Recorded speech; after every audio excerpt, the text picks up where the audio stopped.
League of Women Voters is a nonpartisan organization. We put an emphasis on voting. We do not endorse candidates or political parties. This evening, we will give you an opportunity to gather information about two of the candidates for County Legislator District 3 and Glenville Town Board to help you make your voting decision. All of the candidates who will be on the ballot have been invited to tonight's forum. However, the League's policy is that candidates running for an office unopposed cannot take part in the formal part of the forum. Julie Davenport is running for Glenville Town Clerk unopposed. Ms. Davenport, please stand. Thank you. Also, Brian De La Fleur is running for Glenville Town Justice unopposed. Mr. De La Fleur, would you please stand? Thank you. We have allowed time at the end of the forum for Ms. Davenport and Mr. De La Fleur to speak individually to those who are attending. These candidates serving our community and participating in the democratic process by their willingness to run for office. And we have some ground rules. We ask that no campaign signs, swag, or literature be visible or distributed in this room. There is a table for campaign literature outside the room. There is also information about the League of Women Voters. Please take a look. Please join us. No recording or pictures are allowed unless authorized by the League.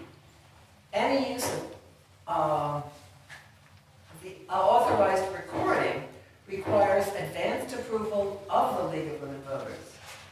And please silence your phones.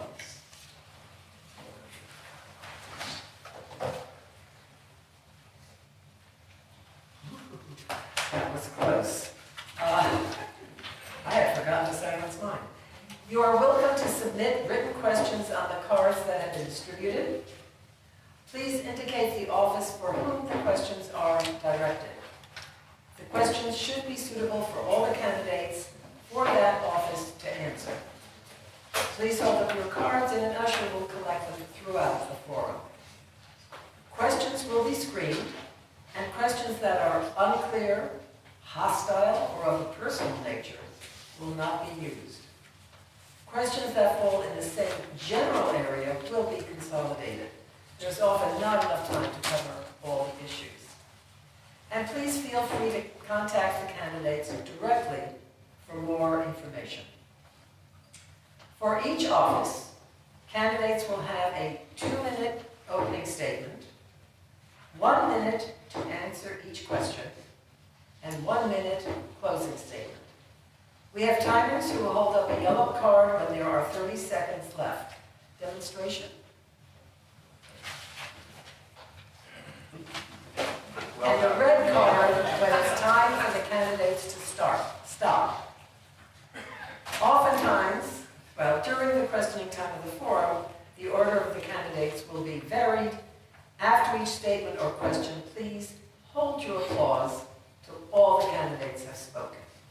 And we ask the candidates, when they see the yellow card, remember you have 30 seconds.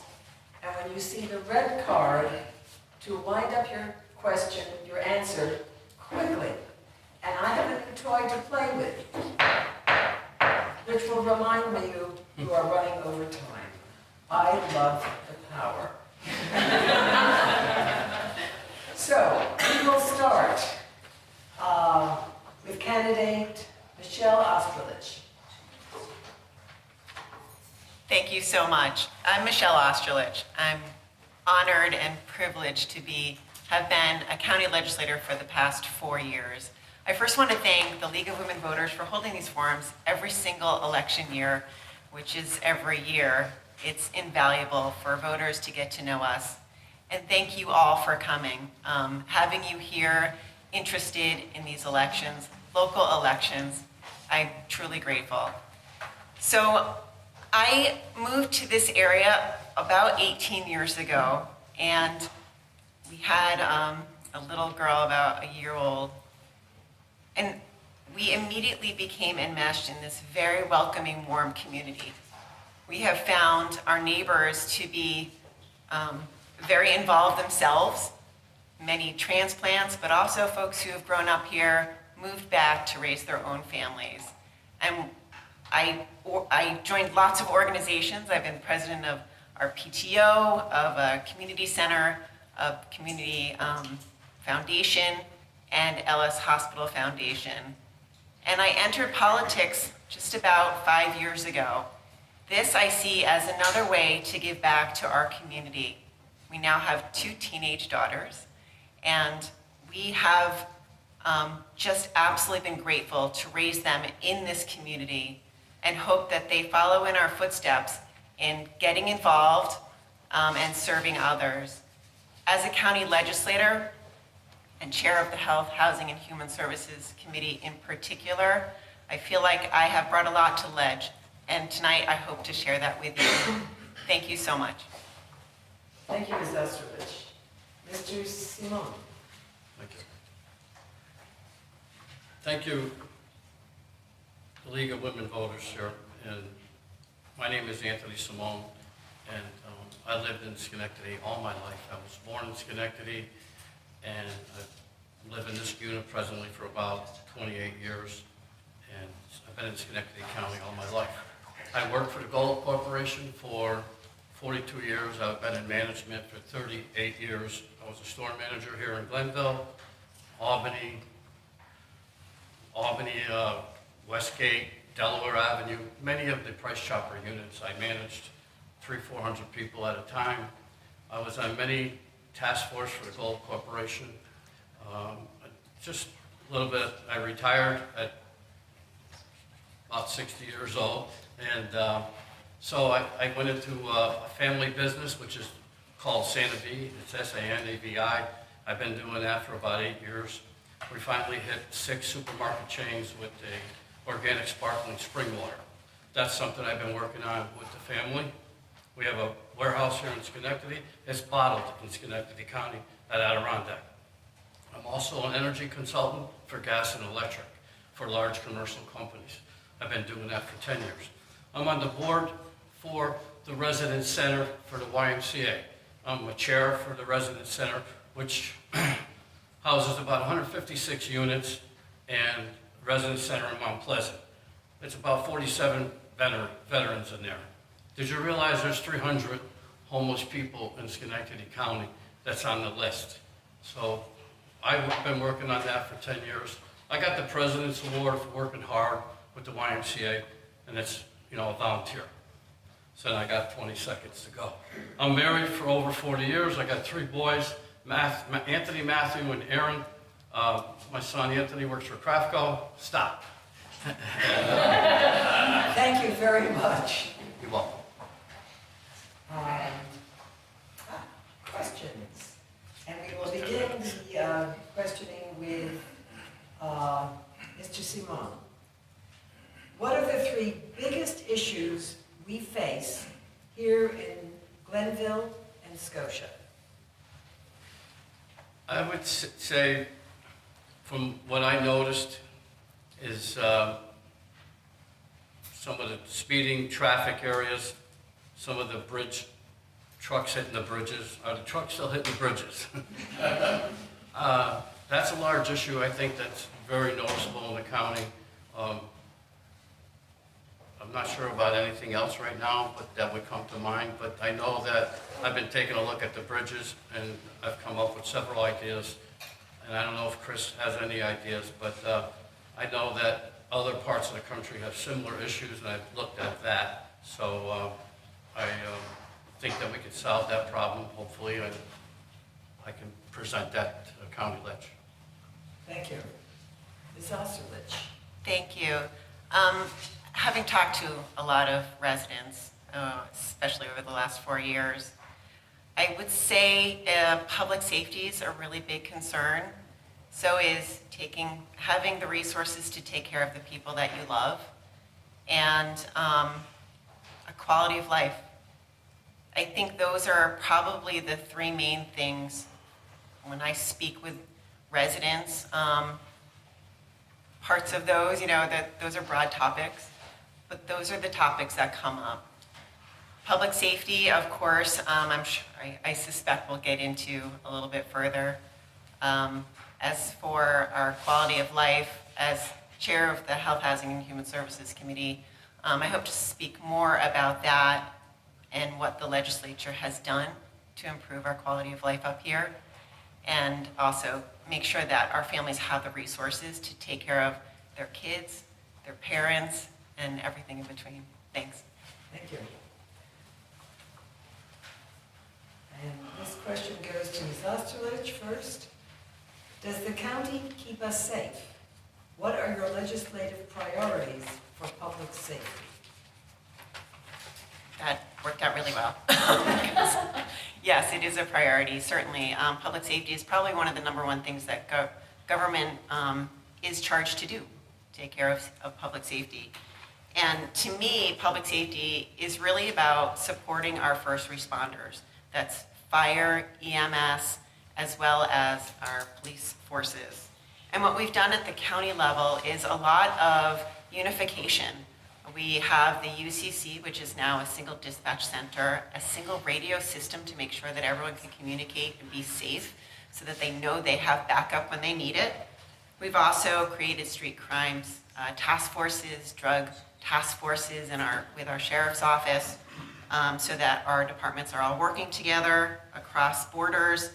And we've been able to support especially our volunteer fire departments because we know that they're struggling. So this year they've gotten $20,000 each to use for equipment or training, and of course the property tax credit, which many municipalities are doing. Thank you. Thank you. Mr. Simon, Can you repeat the question? does the county keep us safe? What are your legislative priorities for public safety? I would say right now that, a task force with the police department indicating some of the major issues that we're having in this particular town. I would also say that the police department, getting the community involved with the police department and letting them know that the community really is supporting the police department. I would say that would be one of the things I would work on, bringing the groups together and talking to the residents and seeing if they're really feeling safe in the communities. We all have Ring doorbells and we get a lot of messages on the Ring doorbells, and they're 2 to 3 or 4 miles away from your home. But is there a lot of theft, and is there things that the residents are concerned about? And I would bring those issues up to the task force, that we would have this special committee, and I would also be on that committee and help the county. Thank you. And Mr. Simon, you start with the next question. Walking and biking in Glenville is dangerous. Do you have a plan to protect pedestrians and bicycle riders? I would say I don't have a plan because I'm not on the board right now, I'm not on the committee, but I would have a plan. I would put something together. Like, I'm not on the county ledge, I'm not sure if they developed a plan, but I would get, if there's any safe available land for bike paths, like we did in this unit, they developed a lot of bike paths along the river, and they work very well for the community. There's a lot of safe crossings for those bike paths. The community really enjoys those areas. In Glenville, it's probably not safe in some of these roads to walk or ride. I see a lot of people walking on the narrow paths on the road when you only have like 2 feet on each side with the white lines. And I would suggest that that's not really safe, and I would suggest that shouldn't be allowed to do that. But I would work on whatever's available in the town to bring in some bike paths and maybe increase something along the river. Ms. Osterlich. Thank you. First and foremost is working with complete streets committees and school districts to make sure that kids are safe walking to school, and that we are not the decision makers, but in fact supporting local efforts in making our streets walkable and safe. It's obviously in the news a lot. Bridges are being hit almost constantly, and if you've noticed, drivers are distracted and angrier and more aggressive than I think before the pandemic. So a lot of it is enforcement, but also engineering solutions. So for example, after 10 years of a really long process, Alplos now has a sidewalk because it's unsafe, especially when the bridges hit and traffic on Alplos Ave gets more congested. Folks are impatient and not aware of the pedestrians that walk anyway, but now they have a safe sidewalk to do it at the cost, at the budget of the county, and we're pleased to have done that. Thank you so much. Thank you. Beginning with Ms. Osterlich. Inflation is a big struggle for families and seniors. How does the county help when the cost of living is too, expletive deleted, high? Oh, wow. Okay then. Yes, our families are absolutely getting crunched right now. Not only is inflation high, but housing prices, everything from groceries to gas, are high. In our area, we've seen increased SNAP applications manyfold. We've seen lines at our food pantries grow and grow. So families are really struggling. Acknowledging that is super important. I've done a lot personally, like volunteering over at the food pantry, the pop-up food pantry in Scotia and Glenville. But the county ledge, I've also supported things like a tax rebate coming out this year for STAR-eligible homeowners, especially useful for seniors. We've averaged a 0% property tax increase. That's pretty extraordinary. Shepherding hard-earned tax dollars is our fiduciary duty, and I take that very seriously. We've also done lots of CASA. It's okay, I'm over. Thanks. Mr. Simone, inflation is a big struggle for families and seniors. Well, inflation is definitely a huge problem for seniors, especially on fixed incomes. Like my parents are 95 and 88, and I do take care of them at home, and they are still home. And when you get towards the end of the month, you really have to stretch the dollars, or the family has to pitch in to make sure they have enough food in the house. And so, you know, you can go to Price Chopper, or you can go to ShopRite, and you can save $7 on this item or that item. But I think what really needs to happen is 30 seconds. What I think really needs to happen in this inflation is that if we can reduce some of the expenses for the seniors, like letting them know, bring in some consultants and some of the people that would come in and reduce some of their normal expenses that they don't know about, which I did for my parents.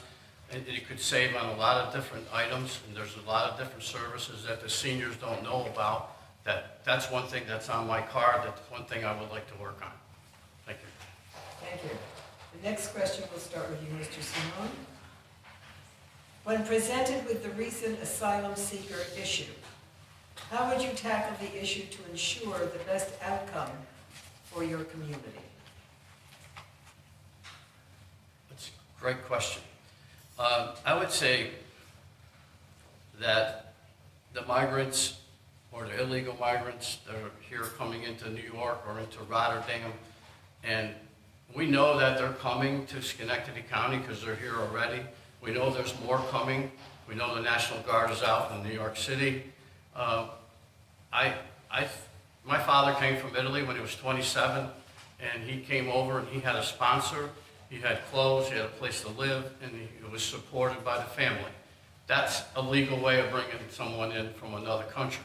The way the migrants are coming in today, I pretty much would call them illegal, and I know there's a big talk about that in Congress today. They might shut down the government today because they want to stop the migrants from coming. We may see that here in Glenville. You may see school taxes go up if they end up in the schools. Like Rotterdam has to have 70 kids go into their schools, and they're looking at a $3 million increase or some type of increase in taxes. So we can save as much as we want to save, but somebody has to pay this bill. Thank you.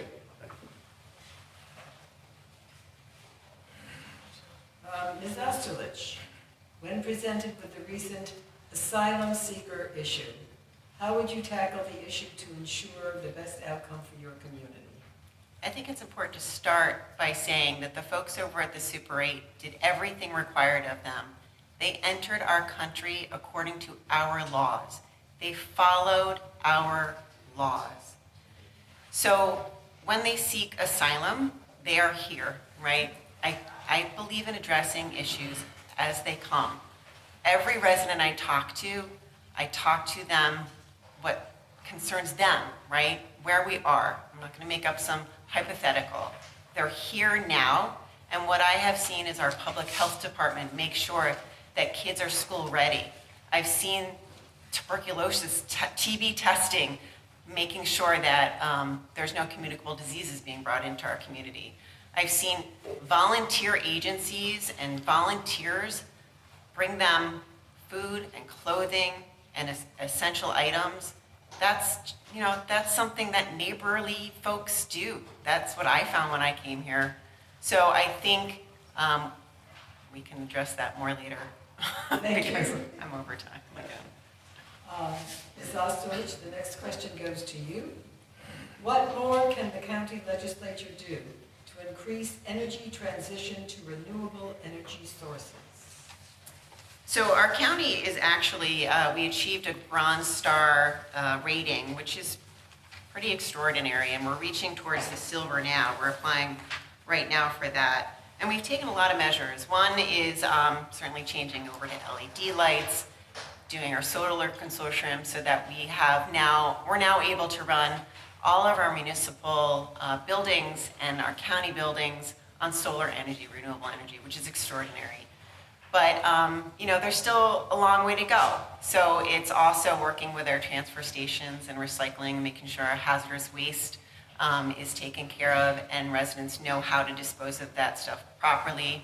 We've now gone pesticide-free in our libraries where kids play. It's important for their health. And certainly, it's always important to keep shepherding our environment. Things like having electric vehicle recharging stations readily available so that the infrastructure is built out.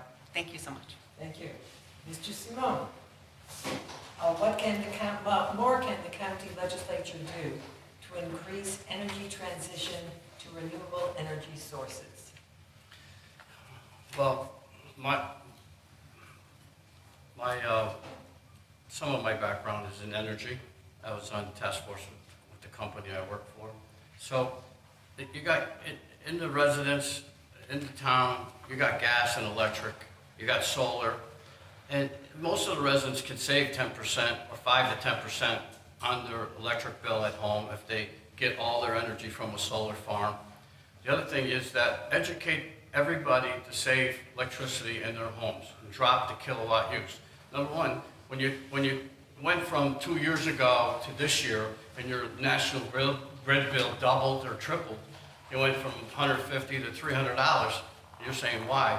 Well, the electric part of that bill went from 3 to 4 cents a kilowatt to 14 cents. And today it's running around 11 cents a kilowatt. So you need to understand what it costs to use a kilowatt. You need to understand where you can save it, and you need to understand the demand of the time of day that you're using your energy. So there's a certain time, twice a year, that they come in and measure your demand, and that's how your price is set. Your meter is read once a month. Thank you. And we will begin with you with the next question. New York State passed and signed into legislation several bills to make it easier to vote in New York State. One bill will allow early voting by absentee, and another creates a day for same-day registration and voting as part of the early voting process. All the bills have withstood legal challenges in other states. Are you for or against the expanded voting bills, and why? And starting with you, Mr. Simon. Yes. I'm for early voting. On every one of my posts and some of my signs I put and advertise early voting. I want the public to know when to vote how early they can come out and vote. I'm in favor of, October 28th to November 5th, you can come out and vote. On November 7th, you can vote. On November 6th, you can't vote. So I'm in favor of anything like that that's organized and controlled. And so basically I'm in favor of it. Yes, thank you. Thank you. Ms. Osterlich? I think the new group of voting laws are actually really, really important because our democracy depends on engagement and people voting, and we're better off if more people vote. That's the bottom line. I have had lots of conversations with our Commissioner of Elections, and I think we can all be very confident in our system. It is secure and safe, and with that being said, early voting is incredibly important. Our lives, I think everyone's lives right now are so full and full of obligations, whether they're work or care obligations.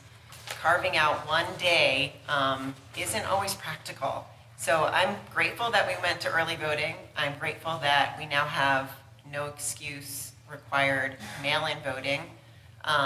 It's about time. It's modernization, and I think it's a good thing. Thank you. And we'll begin the next question with you, Ms. Osterlich. How many vehicles does the county own, have, and are electric?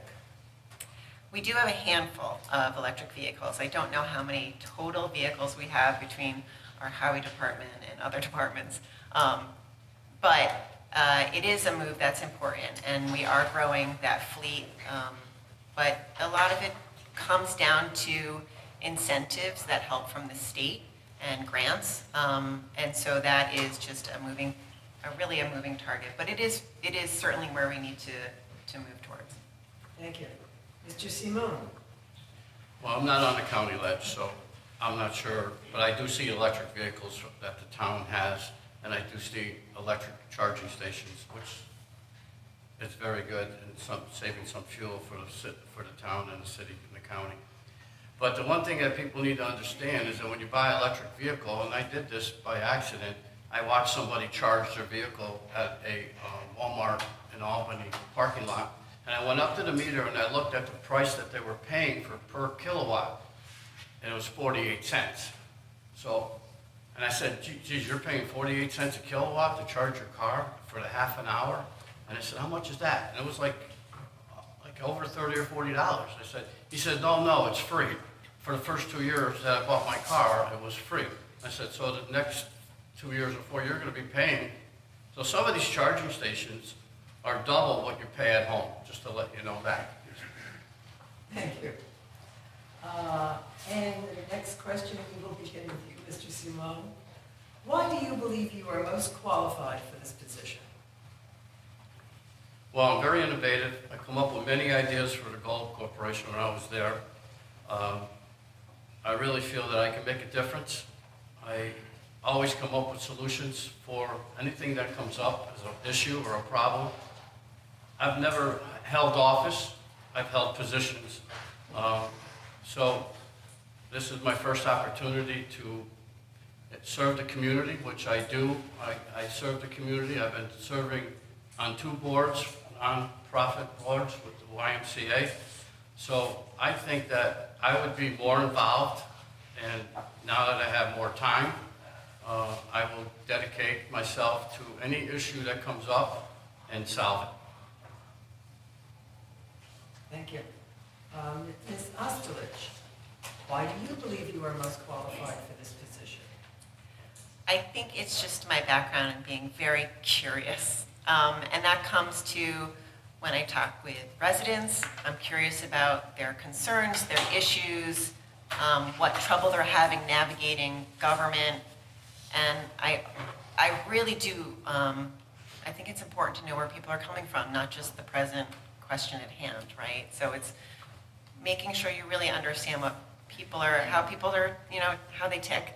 But also I ask a lot of questions on the legislature. I ask a lot of questions of staff. I ask a lot of questions of our county manager, and I'll ask a lot of questions from my colleagues.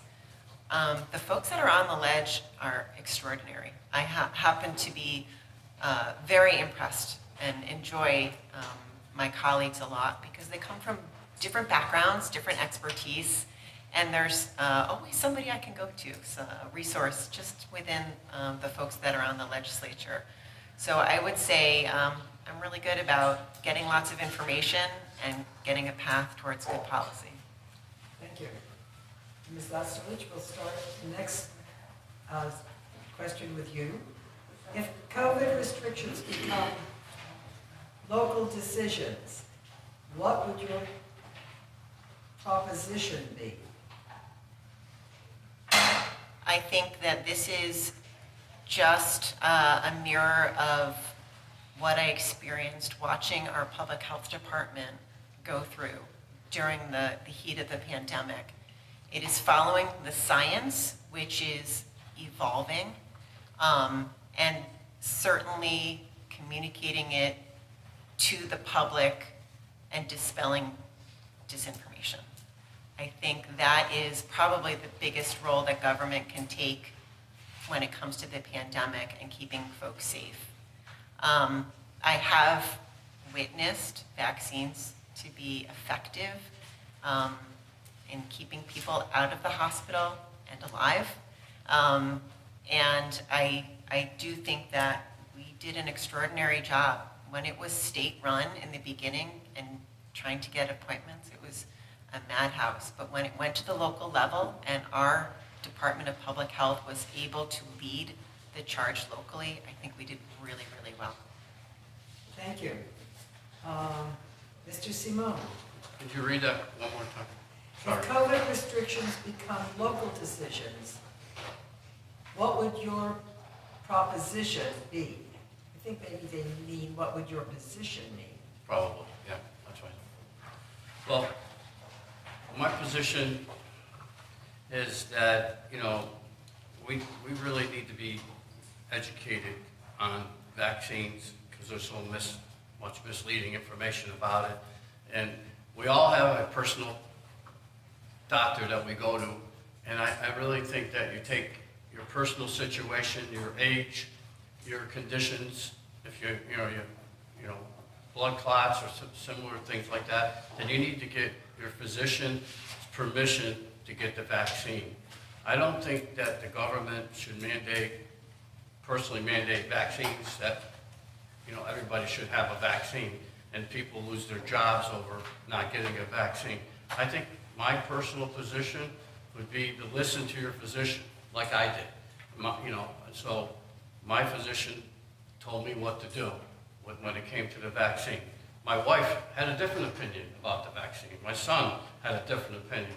I have two sons. They both had different opinions about the vaccine during the pandemic. Today, it's a little bit different. There's a lot of different feelings about the vaccine that's out there today. Everybody has a choice, and everybody should make their own choice on that. Thank you. I'm going to squeeze in one more question. Mr. Simone will be the first person to get it. Foster care has exceedingly increased in Schenectady County. What would you suggest to help adoptive and foster families? I would first look into the numbers that's needed to be taken care of, and I would also see if there's any funding or any agencies through the government that would be able to help that foster care situation. I'm not sure what the numbers are, but I'm sure that there's agencies out there that would be able to help, and we need to get those agencies to the table to communicate the funding that's needed for foster care, the parents that are interested in foster care. Maybe there's groups out there that would want to be involved in that type of situation. That's what I would do, is get the information and communicate it. Thank you. Ms. Osterlich. I got it. So yes, there is a great need for foster homes.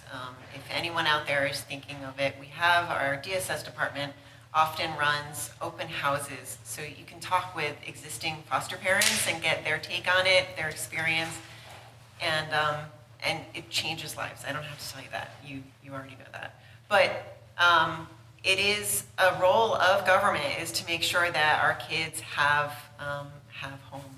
And so we are always looking. It is a problem right now. Getting the word out is important, so often our DSS employees are tabling at green markets and trying to get the word out that way. Even on social media, they've started to promote childcare options through social media and may do so through for foster, looking for foster homes as well. But it's a really special gift to be able to give a home to a child in need. So please consider it. Thank you.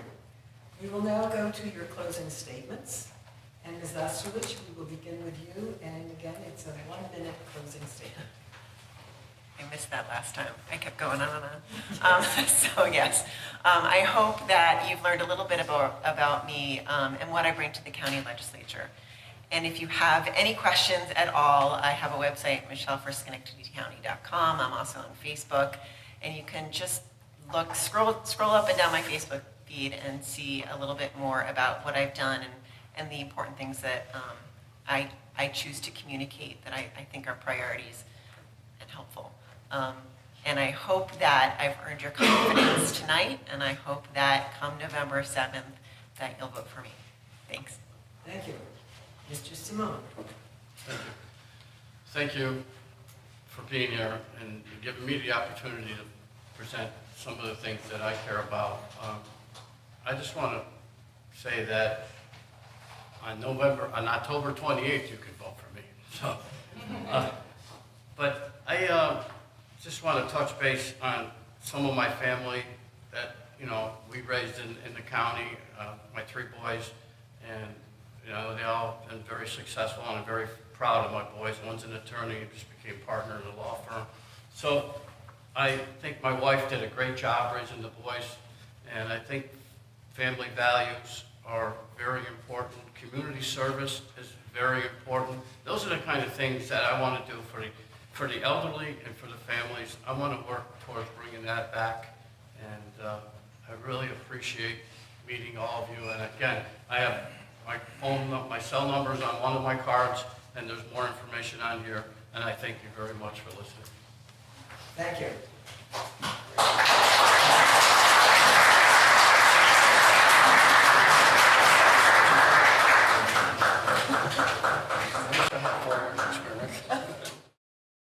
I have a grid by which I will follow who gets called on. It won't be as simple as the last 2 candidates. But we will rotate through all of you. You will all have a chance to be the first person, and you will all have a chance to be the last person. And we will begin with 2-minute opening statement with Mr. Aragosa. Good evening. Thank you to the League of Women Voters for organizing this event. Thank you to the town of Glenville for hosting us, and thank you all for being here. I'm Michael Aragosa, Democratic candidate for Glenville Town Council. With my bride of 32 years, Maggie, we raised 3 children in this town, which we moved to shortly after our wedding. Glenville has so much to offer: great schools, sports clubs, restaurants, and shops. I'm seeking to return to town council after 2 years on the sideline. I think it is important that our town board reflect the actual political makeup of its residents. Since the pandemic hit, I have been spent countless hours helping with feeding residents of Schenectady County and our town. I'm retired, semi-retired businessman. My family owned a hardware business in Schenectady for 45 years. I now operate a small handyman business, and I do a lot of volunteer work for different organizations. Looking forward to this upcoming election and hoping to get my seat back in this chair. Thank you. Thank you. Mrs. Barone. Hi, my name is Amanda Barone, and I'm running to keep my seat on the Glenville Town Board. I want to thank the League of Women Voters for this opportunity and my fellow candidates for participating. I'm not a politician. The reason I serve is that I love making our community better. I've been a lifelong resident of our community. I've seen the ups and downs. I've seen the town go from a rundown community with decaying commercial corridors, rising taxes, and a diminishing fund balance to the thriving community it is today. Economically strong, investing in small businesses, parks, walkways, and connectivity, and the lowest tax municipality in the county, all while keeping our quality of life high. I want to continue that trend forward as we face a changing social and economic climate. Again, I'm not a politician, and more importantly, I am not affiliated with any political party. As such, I carry an impartial view with each issue. I listen to our residents, and I do what's in the best interest of our community, party politics aside. I'm also a small business owner in the town. I will continue to support responsible economic development in Glenville with the interests of the small business owner in mind. I also carry my business mindset into managing the budget. The town is just like a large business, and it's a matter of balancing excellent service with affordable costs.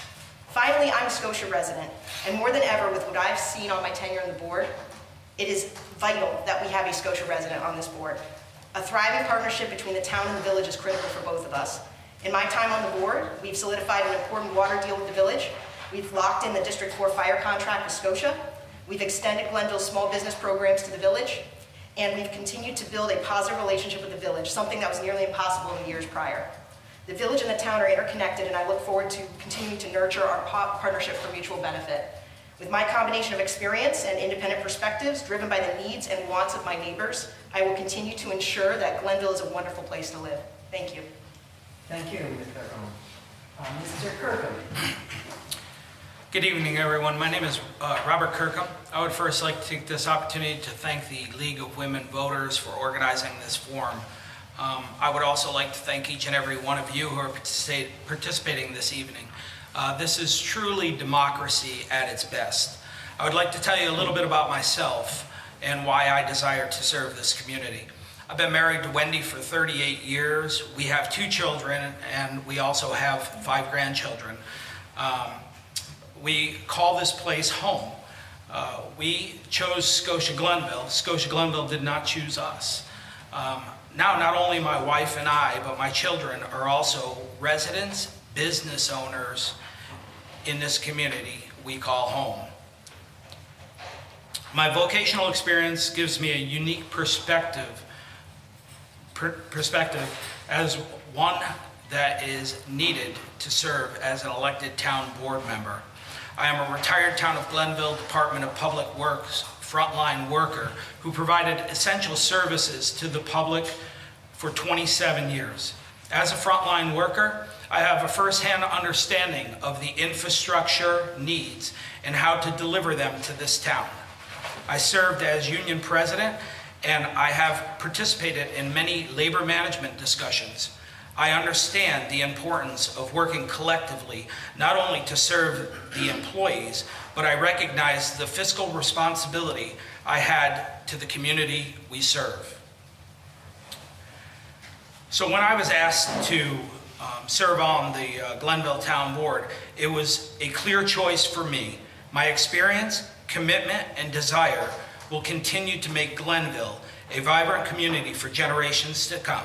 This is why I am the right person to continue leading this community progress forward. Thank you. Thank you, Mr. Kirkham. Mrs. Santiago. Thank you to the League of Women Voters for this opportunity. My name is Kari Santiago. I was born in Fort Lewis, Washington. I'm an Army brat who has lived overseas, across the Midwest, and last post at West Point before my father retired after 23 years. I then moved over the mountain to another gem of the Hudson Valley, to Cornwall on Hudson, a village that reminds me a lot of Scotia. 18 years ago, this is where I met my husband, Jesus, a veteran as well. After a job offer fell through that would move us up to the Capital District, we decided to take the leap and go ahead and move. In 2016, we bought our house here in Scotia. Here we have thrived, my husband now the director of Schenectady County Veterans Service Agency, and me as an administrator in a successful commercial construction company. In 2017, I answered the plea for volunteers for the Village Special Events Committee, and when the chair stepped down after our last event of 2019, she asked me to take a position as she knew I'd be left in good hands. Village Special Events Committee plans and hosts the annual holiday on the Ave and Cruisin' on the Ave. In 2020, when faced with COVID and unable to host our traditional events, I organized a holiday village parade. In 2022, the Scotia Glenville Memorial Day Parade Committee leadership had to step down, So without hesitation, I expanded our event influence. Earlier this year, I was also awarded the Elks Distinguished Citizenship Award. Working with my Irving Road neighbors, we held our second annual block party this summer. Then this seemed to have started a trend for some other village neighbors. Our youngest daughter, Gabrielle, is a junior at Scotia Glenville High School. She's aspiring to be a teacher and is attending the early childhood education program at Votech BOCES in Albany. I'm a stepmother to Jocelyn and Megan, whom live in Pennsylvania, and are both working and continuing their education. Thank you. Mr. Simone. League of Women Voters is a wonderful organization dedicated to democracy. Thank you for bringing us all here today. I am the son of Joseph Weiss, who got out of Nazi Germany at age 15 in 1937 and then fought fascism as a U.S. Navy sailor. His father was Albert Gerke. My name is Kurt Simone. We all have an immigrant story, and all our stories have led us to this wonderful town. Margaret is my wife of 30 years. We have 2 children, Thomas, a Navy officer, and Samuel, a college student and soldier with the Army National Guard here in Glenville. I'm a BHBL high school teacher with previous heavy industry experience. I'm a veteran, having served 9 years in as a U.S. Navy submariner. I received several letters of commendation for my get-the-job-done attitude and for exceptional skill and resourcefulness. I'm a graduate of U.S. Navy's nuclear power program. I earned an associate in science, a bachelor's in history, a master's in history, and a master's in teaching. I'm an enthusiastic volunteer. I provided well over 1,600 hours of free service to the town with the Environmental Conservation Commission and the Planning and Zoning Commission, directly involving myself in every development project since 2007. I do this because I love this town. I am the VFW Post 4660 and American Legion Post 1870 Vice Commander. I administer the VFW Student Scholarship and the American Legion's Boys and Girls State Civics programs. I do this because I love this town. I'm on the board of directors for the Capital Region's Veterans Memorial, the Legacy Project. We are creating a Veterans Memorial, Cafe, Museum, and Service Outreach Center and Park. We are partnered with the town to make this a reality. I do this because I love this town. I'm running for the town council because I believe I have the experience, expertise, passion, work ethic, integrity, objectivity, perseverance to make a positive difference. I'm seeking this position of trust because I love this town. Thank you, Mr. Simone.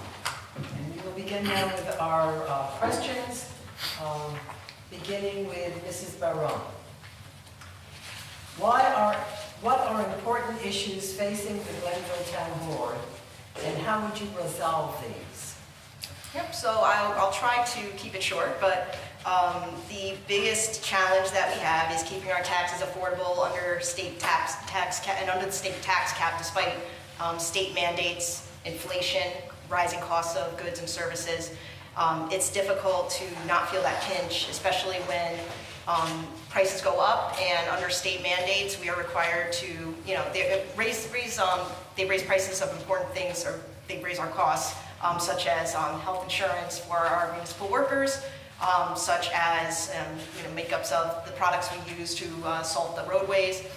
And these things are always a struggle to maintain an affordable budget for our residents. But we have maintained under the state tax cap, and we want to do that going forward. But I would say that is our biggest struggle, is to keep taxes affordable for our residents despite these increases. Thank you, Mrs. Barone. Mr. Kirkland. Can you repeat Yes. the question, please? What are important issues facing the Glenville Town Board? How would you resolve these? Yeah, so I would quantify this as there's probably some large issues. The largest is probably the unfunded mandates that Amanda just spoke about from a state level. And certainly I have firsthand experience in this area because I worked for the Highway Department for 27 years.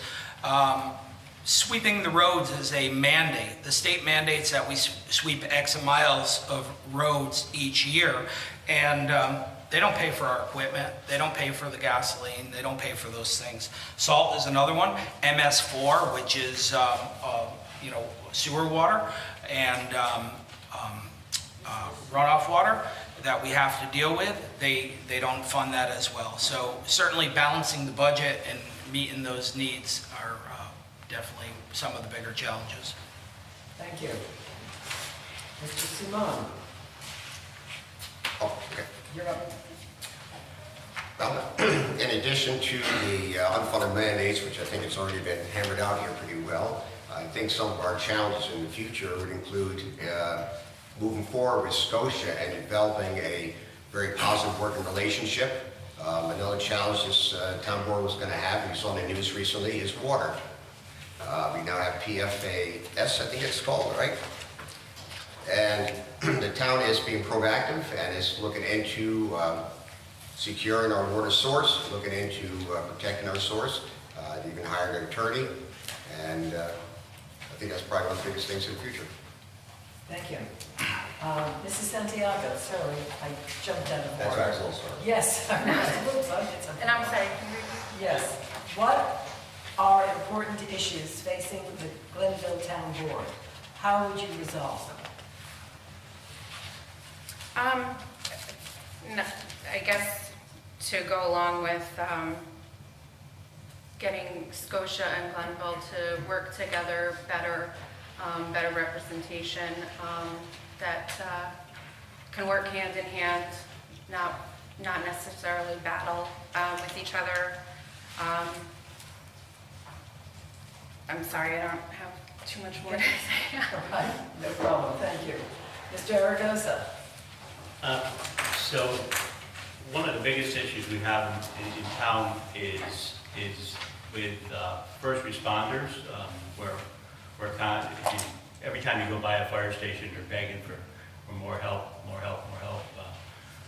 And I think that's an important issue that the town needs to try to work with the fire departments and see what we can do to help them find that help and make our plans, keep our plans, or get a plan to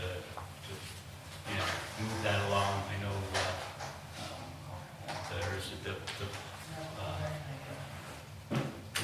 mutual aid agreements throughout the town do help with all that, but it's stressed on all the departments, so we could work with those. Again, in my time on the board, the budget was always a contentious issue. It's tough to keep it, to get the service, I'm sorry.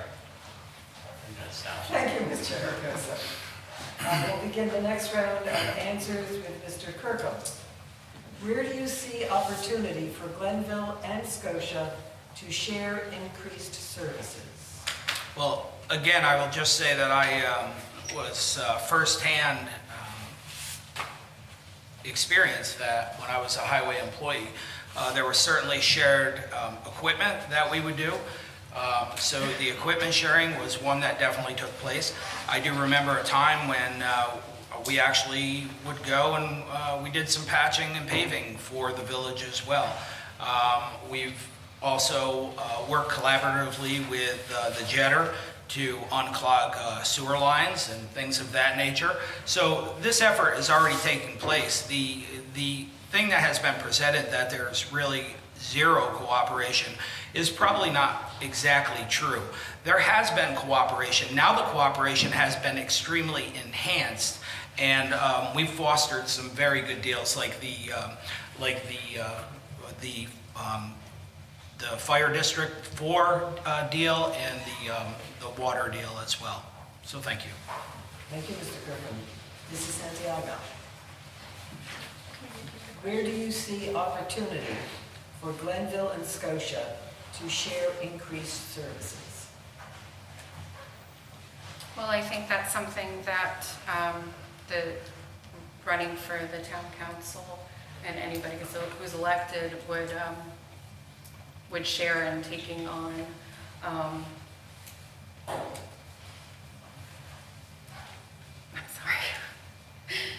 sorry. Do you want to take a sip of water? Yeah, thank you.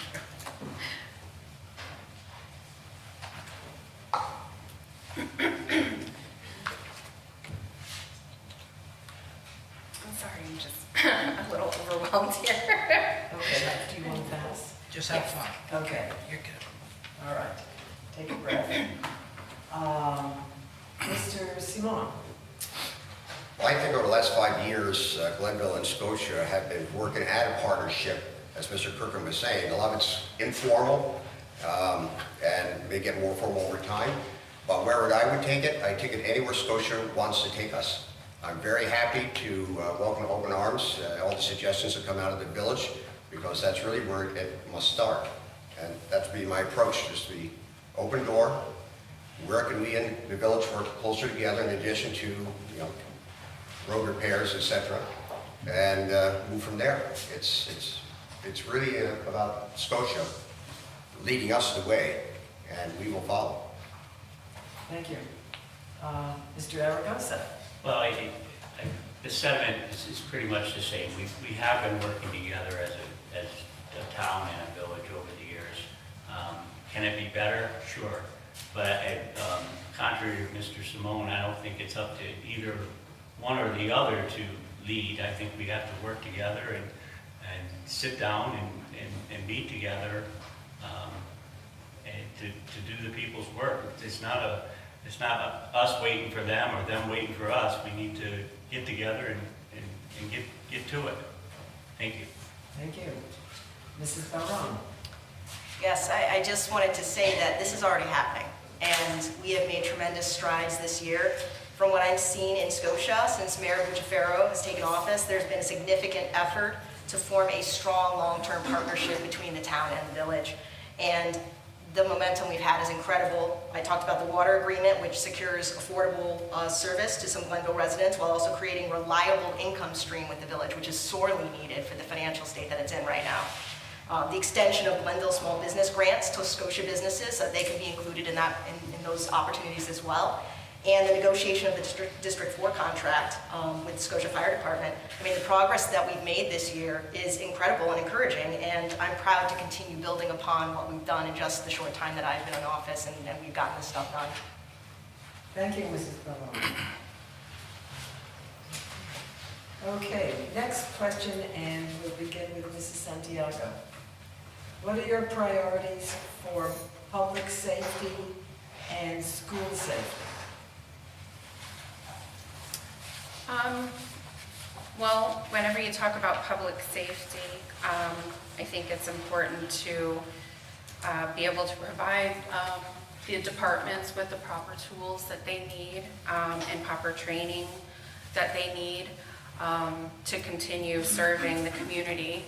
And, I think it's important to have the presence of police or someone similar at the schools. I know I feel safer having somebody there monitoring who's around the school properties while my daughter's there, so. Thank you. Mr. Simone? Priorities of public safety and school safety. Well, first and foremost, we have to make sure we have ample funding for our manning and our training of our police departments as well as our highway departments. We need to make sure that our volunteer fire departments are all well funded and trained. We also need to make sure we coordinate with the school districts, with the school resource officers. Glenville provides the Burn Hills School District with a police officer as well as Saratoga County. There should be coordinated training between the school districts and law enforcement in the event there is any issue into the future. And that's about it. Thank you. Mr. Aragosa? So continuing to do studies throughout the town on traffic safety, speeding. I know we do that quite a lot. We need to continue that funding and make sure that it's there. We need to continue to look at roads and decide whether the speed limit's too high or too low, and that kind of thing. We certainly have to continue to fund the police department and the first responders properly. I believe that we should probably be looking into what it would take to make the first responders, make them calls response quicker and the timing better. Mohawk Ambulance in with getting people the help that they need when they need it. Thank you. Mrs. Barone. So public safety is one that, I see firsthand on the Traffic Safety Committee. And, as Mr. Aragos has said, we do monitor the traffic conditions regularly. When we get a report, we respond to those reports. We send out, speed limit trackers, and, we do traffic studies to make sure everything is safe, or if it's not safe, what can we do to improve the situation? That's something we're continuing monitoring. We just put cameras on the school buses and enacted a law where we can actually ticket someone from video footage if they pass a red stoplight on a school bus, which is critical, and that's a huge issue that a lot of people have complained about in the town. I want to see those things continue, and not only continue, but I would be interested to hear more from our residents about what more we can be doing.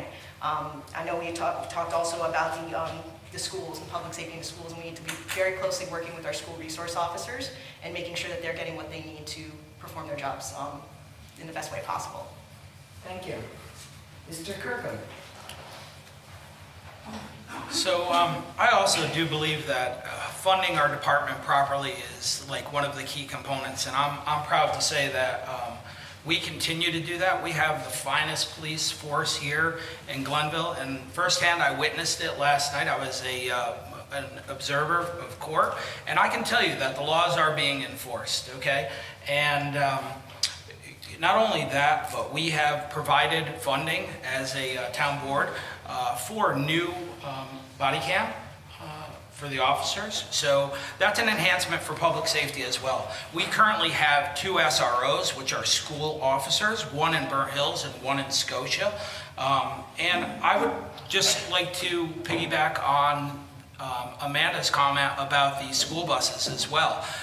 We did pass that legislation, and now there will be cameras installed, and people can be ticketed, which is a major concern for children getting off a bus and crossing a road. So I'm proud to say that that legislation was passed by this board. Thank you.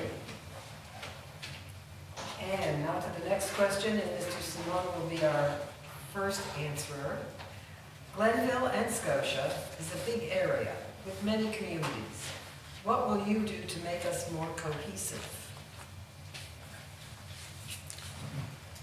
Oktoberfest.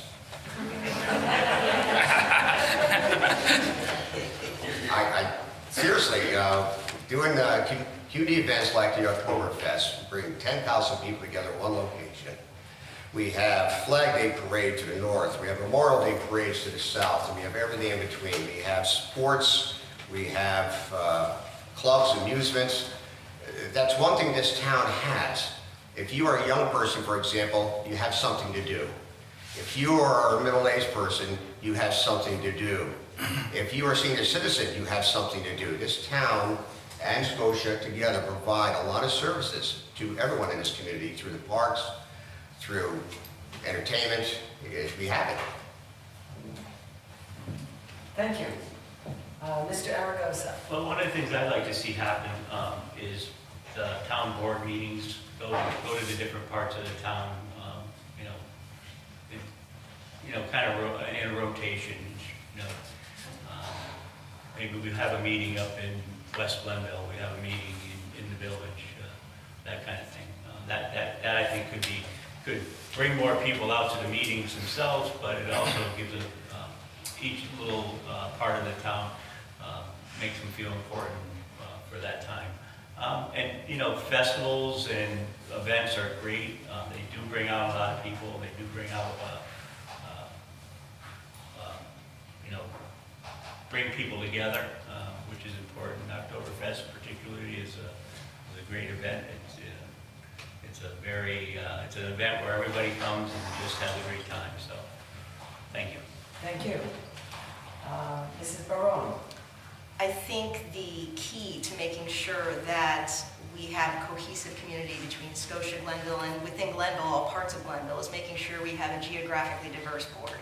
We need representation from all of these little communities because they're all different, and they all have different needs and different wants and ideas on how things should happen in their community, and we need to make sure that we have people who represent all the nuances that makes Glenville Glenville, and that includes Scotia. I say that as a Scotia resident who can see that firsthand. I know Mr. Kirkham is a West Glenville resident, so he brings that unique perspective as well. So I think the best way to create cohesiveness is ensuring that every part of the town is represented in your government. Thank you, Mrs. Barone. Mr. Kirkham.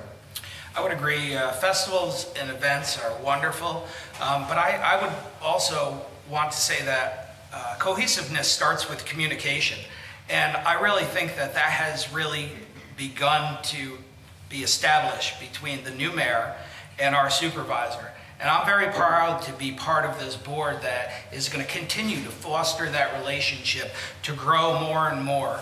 And I believe that also our parks, you know, if you look at Scotia parks and you look at Glenville parks, there's already this natural cohesiveness of the residents' quality of life, being able to take part in all of the good things. Our senior center has wonderful enhancements for all of our community, for Glenville and for Scotia. So I think that these are wonderful ways to create cohesiveness, and we are committed as a board to continue investing in these areas.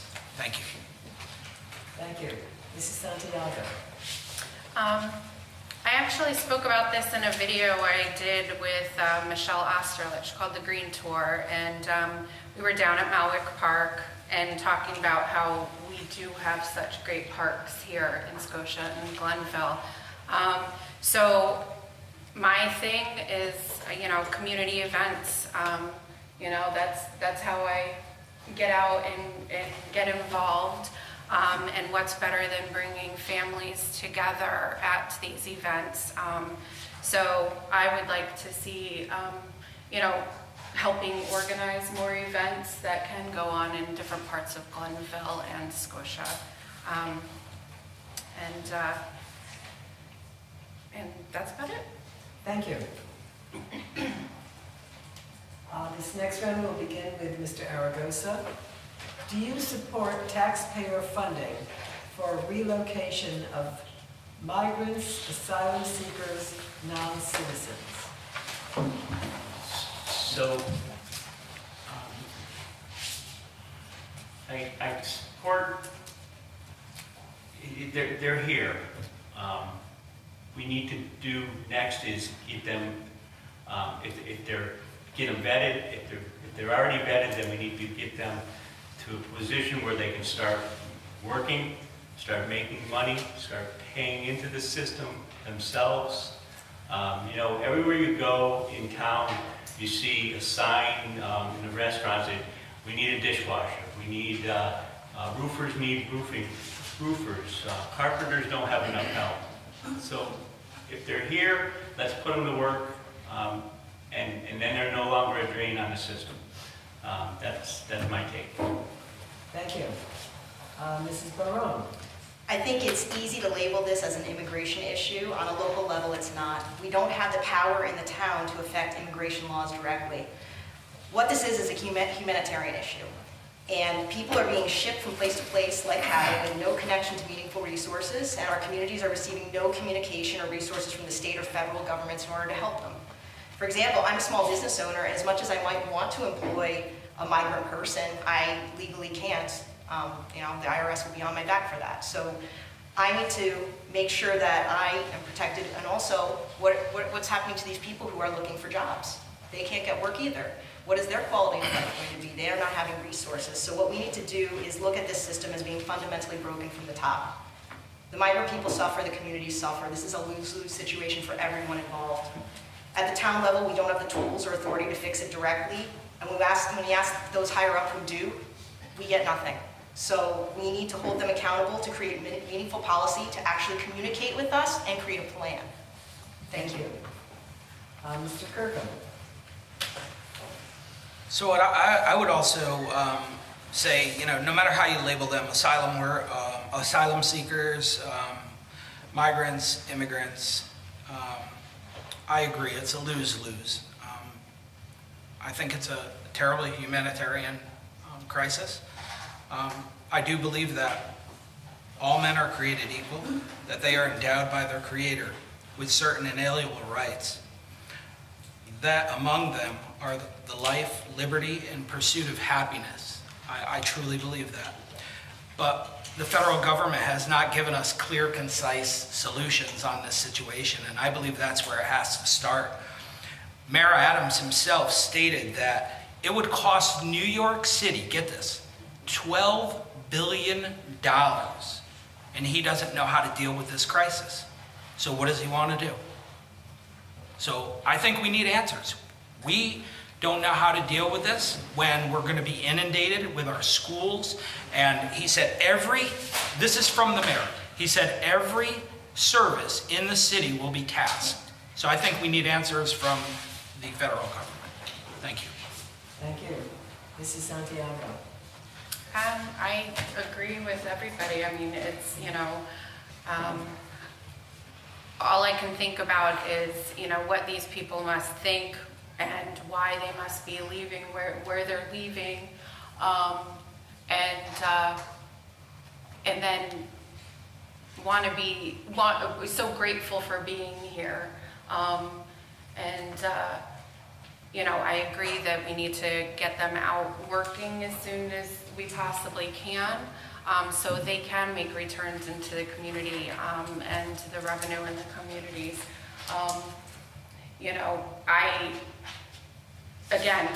To make the change and the strive to come here and not be welcomed, quite possibly, is also heartbreaking to me. So. Thank you. Mr. Simone. Ms. Barone and Mr. Kirkland kind of hit the nail on the head. And I don't have much more to offer other than this is not an issue that we should have to deal with. We're the town of Glenville. We're not even New York City. We're not Rochester. We're not Buffalo. We're not the state of New York. We're not Washington, D.C. I can't think of where we could house immigrants right now. I don't see how the town could support housing immigrants right now.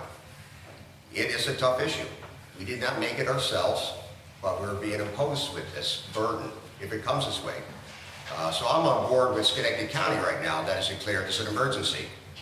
And I think that's where we're at right now. And if it goes further, I hope Schenectady County will step in and assist the town of Glenville. Thank you. The next question, how would you promote composting in our town for both business and homes? How's that for a change of topic? And we'll begin with Mrs. Barone. I have and will continue to support any green energy initiatives or environmentally sound initiatives in the village and town too. See, I'm a village resident, this village comes out. There are plentiful opportunities that we have in our community for people who are interested in this.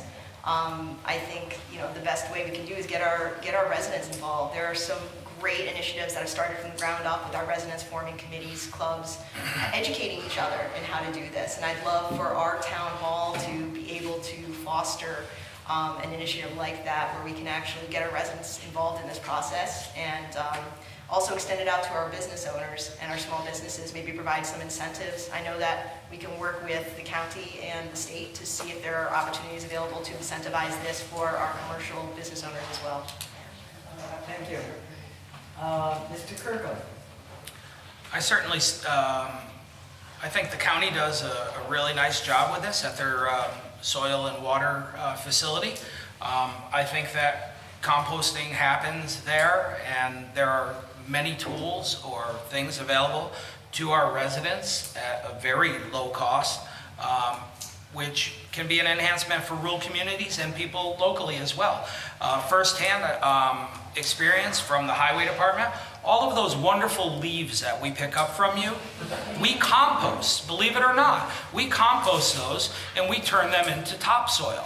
And in return, we do get some free topsoil to take care of any type of lawn damage or things that might occur. So I'm for any effort that we can continue to do with, green initiatives. So thank you.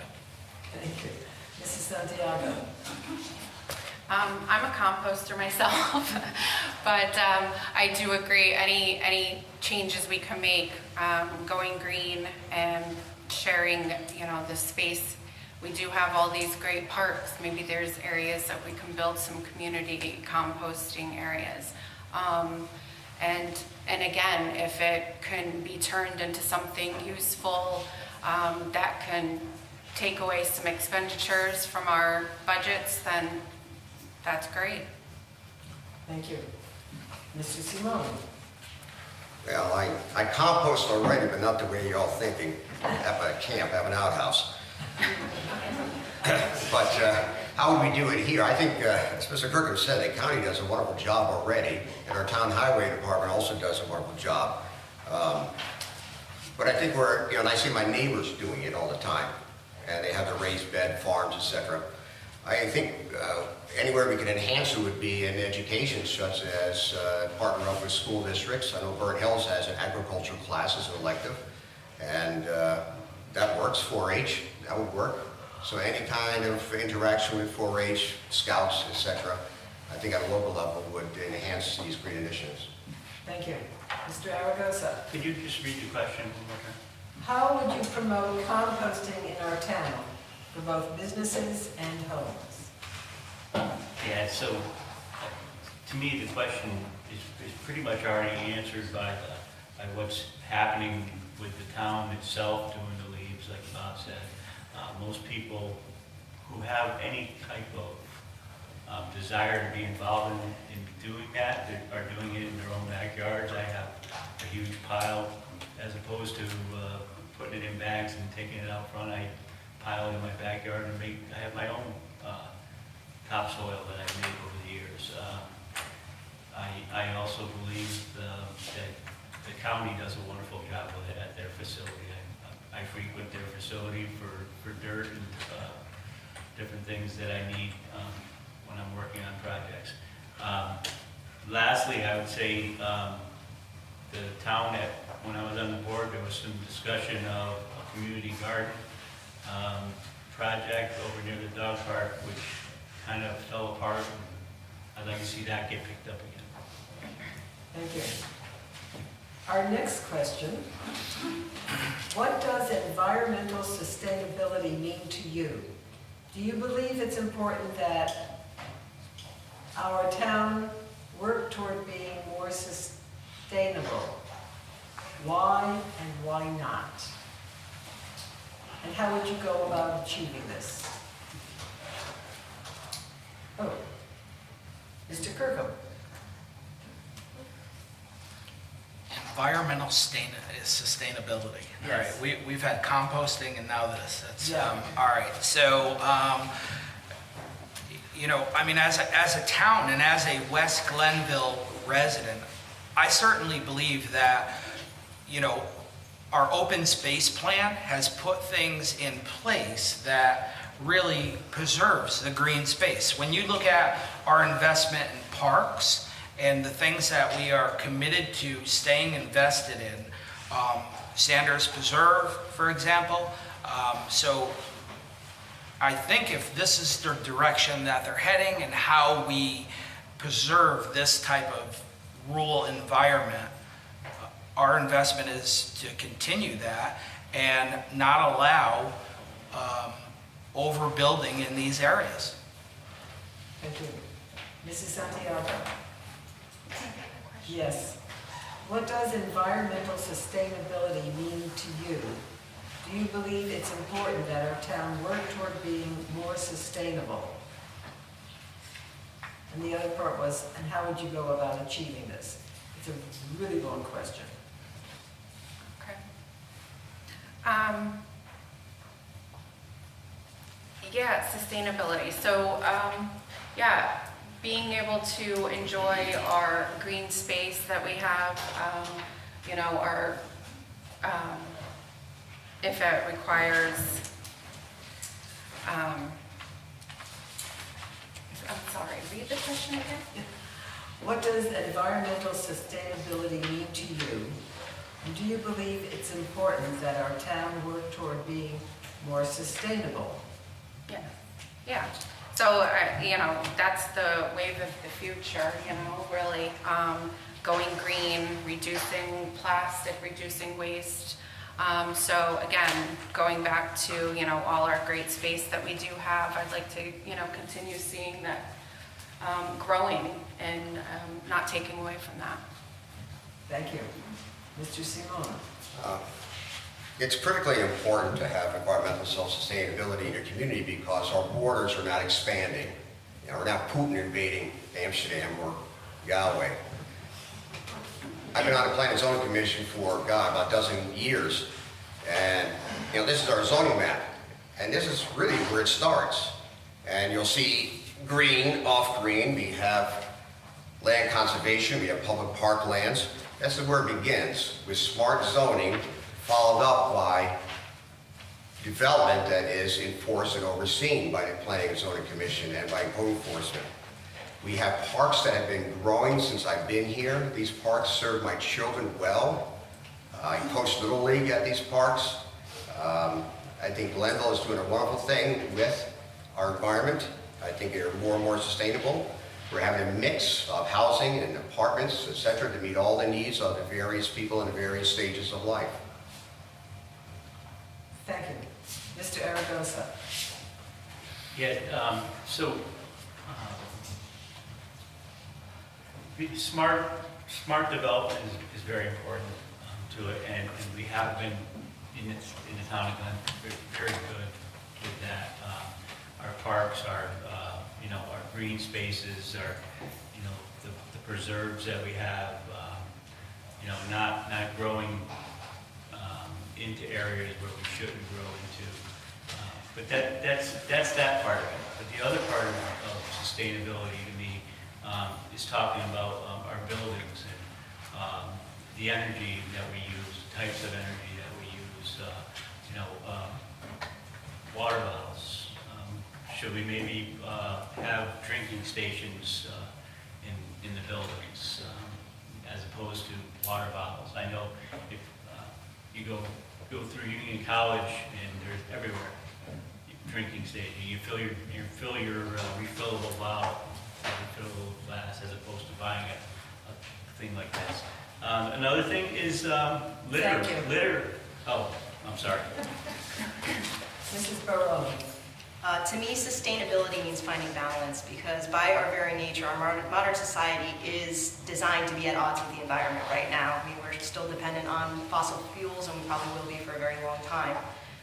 So I would, my suggestions for maintaining that sustainability would be to reduce our environmental footprint, preserving our green spaces as we do in town, and we value our parks and we put a lot of investments into our parks and our green spaces. Responsible development, both commercial and residential, and also looking for any opportunities to implement green initiatives where we can. I think if we do those things, we can substantially reduce our footprint and make strides towards that level of sustainability that we need. Thank you. I don't have time to sneak in another question. For those of you whose questions have not been answered, feel free to speak with the candidates afterwards. We will begin with closing statements, beginning with Mr. Aragosa. And you have 1 minute. So, for my closing statement, I'm going to read a part of a letter from one of the League of Women Voters wrote to the Gazette.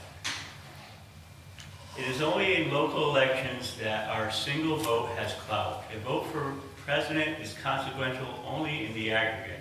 The possibility of a single or several votes being the deciding factor in a nationwide contest is infinitesimal. But this can and does happen in local races. The point is, please folks, get your friends, talk to your friends, get them out to vote. This particular election this year there's very little excitement to get people out to vote because we're talking about a few legislative candidates, some council candidates, and everything else is pretty much already decided because there's no. I got the stop signal. Thank you. Mrs. Barone? As I visit my neighbors door to door and speak with them, it's amazing to hear how many people are happy with the life they have in our town, and it can only continue to get better. Myself and my team of Kurt Simone and Bob Kirkham are committed to keeping the progress going. Not only that, but we represent a combination of viewpoints that don't necessarily always align, but we respect each other, we listen, and we know how to work together for the greater good. We also represent the geographic diversity of our town. From the northern region to the west, to the village, Glenville is uniquely nuanced in its areas with varying needs, and it's important that each area is represented on the board. This is the team that will keep Glenville moving forward in every way possible. Please vote Simone, Barone, and Kirkham on November 7th.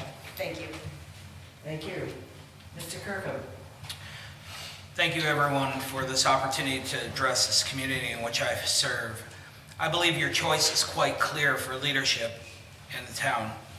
I have witnessed and participated firsthand in the progress that has been made in our town. I will continue my commitment to invest in the town's infrastructure and sensible development. In our business areas, agricultural and tourism, our parks and recreation, and enhancements for our seniors and veterans. These areas are what makes Glenville a desired community for all residents and visitors. Because of my commitment, experience, and knowledge, I am excited to continue to serve as your town board member to ensure the current and future investments meet the needs of our community for generations to come. Let's keep the progress going and voting for our team. Thank you. Thank you. Mrs. Santiago. Thank you again to everyone for coming, the League of Women Voters, and the Democratic Committee for nominating me. I was presented with this opportunity, and although times my confidence might sway, I know my worth. I organize and plan and work well with others to get things accomplished. I love our community, and I love working closely with our service departments. I enjoy putting on events that bring families together and showcase what our village and our town have to offer. I'm running for town council to be a voice for others who also feel the same way. I feel the town board is best serving their community if they are representative of all their constituents. I got flustered also. Mr. Simone. Margaret and I love this town. The town has proven itself to be able to provide great services, balanced budgets, and sound debt reduction. Glenville offered us all we needed to raise, educate, recreate, and protect our children.